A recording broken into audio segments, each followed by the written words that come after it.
You ask Tiger to solve. This deals with linear equations with one unknown. The final result is p equals -33. Let's solve it step by step. Group all constants on the right side of the equation. Add 8 to both sides. Simplify the arithmetic.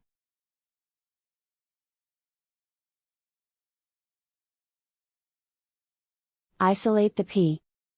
Multiply both sides by 3. Group like terms. Multiply the coefficients. Simplify the arithmetic.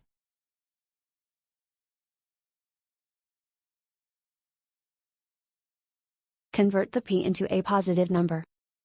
Multiply both sides by -1.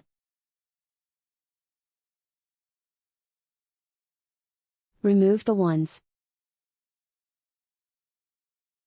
Simplify the arithmetic. And so the final result is p equals -33.